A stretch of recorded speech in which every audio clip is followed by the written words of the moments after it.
India, सच सबसे पहले सबसे तेज।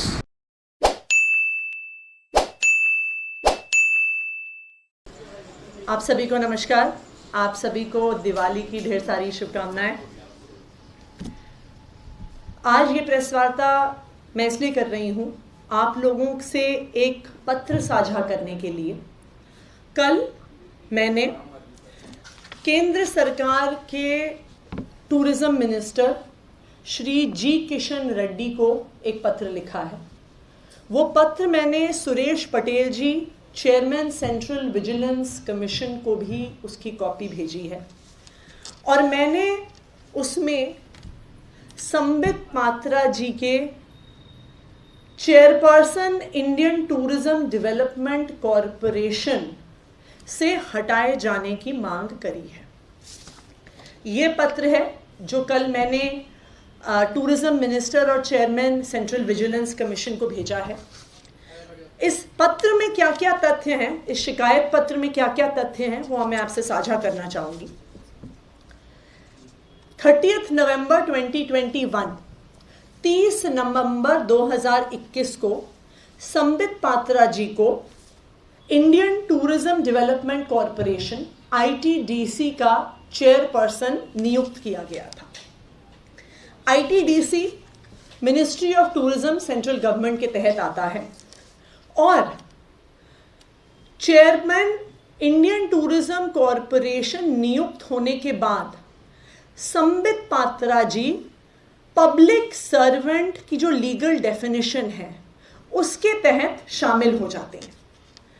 पब्लिक सर्वेंट को इंडियन पीनल कोड में, IPC में, प्रिवेंशन ऑफ करप्शन एक्ट में, CCS rules, central civil servants rules, सब में बहुत स्पष्ट तौर से परिभाषित किया गया है। और एक पब्लिक सर्वेंट की सबसे महत्वपूर्ण परिभाषा ये है कि कोई भी पब्लिक सर्वेंट किसी भी पॉलिटिकल पार्टी से जुड़ा हुआ नहीं होगा। एक पब्लिक सर्वेंट होने के नाते कोई भी व्यक्ति ना किसी पार्टी से जुड़ा हुआ हो सकता है, ना किसी पार्टी के लिए प्रचार कर सकता है, ना अपने सरकारी पद को किसी भी पार्टी को प्रमोट करने के लिए यूज कर सकता है।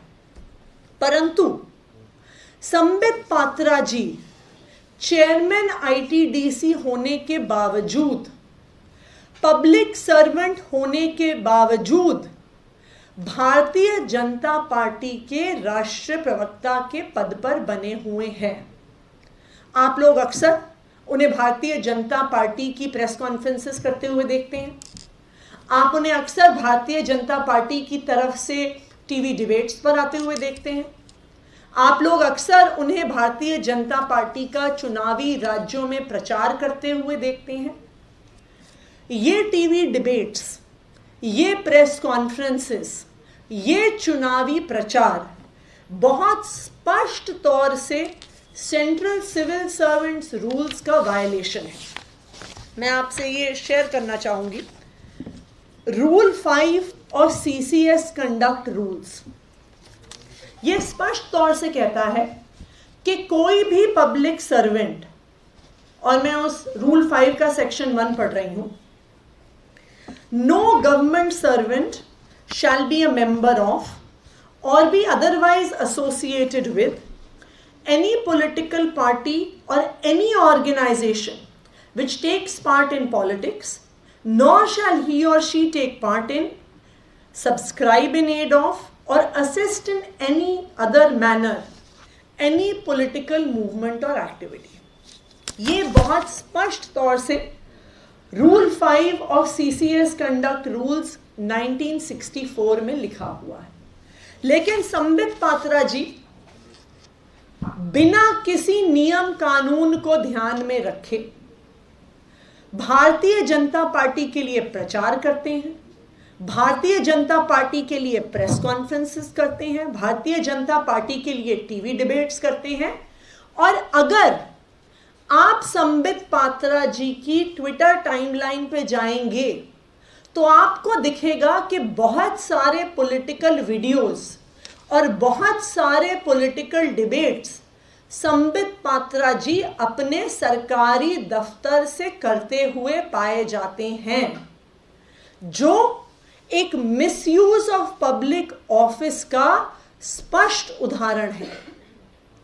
इन्हीं सब कारणों से मैंने केंद्रीय पर्यटन मंत्री श्री जी किशन रेड्डी जी को और सेंट्रल विजिलेंस कमिश्नर को यह शिकायत पत्र लिखा है और ये मांग करी है कि संबित पात्रा जी को तुरंत प्रभाव से चेयरमैन आईटीडीसी के पद से हटाया जाए। धन्यवाद। सेंट्रल विजिलेंस कमीशन, अभी मैं ये चिट्ठी आप लोगों से साझा भी कर लूंगी। तो एक पूरी डिटेल्ड शिकायत हमने सीवीसी को और टूरिज्म मिनिस्टर को रखी। मैम, आज फिर से प्रधानमंत्री ने दोहराया कि टैक्स पेयर्स को जब देखते हैं कि पैसे से रेवड़ी बढ़ रही है तो बड़ा दुख होता है। देखिए, मैं आदरणीय प्रधानमंत्री जी को कहना चाहूंगी कि मैं उनकी बात से बिल्कुल सहमत हूं कि देश की जनता जब फ्री की रेवड़ियां बढ़ती हुई देखती है तो हमें बहुत दुख होता है। हमें बहुत दुख होता है कि देश में महंगाई चरम सीमा पर है, देश में बेरोजगारी चरम सीमा पर है, पर उनके दोस्तों को जब 10 लाख करोड़ की रेवड़ियां मिलती हैं तो इस देश की जनता को बहुत दुख होता है। देश की जनता सोचती है कि हमने मोदी जी को वोट दिया था कि वो हमारी जिंदगी में कुछ सुधार करेंगे।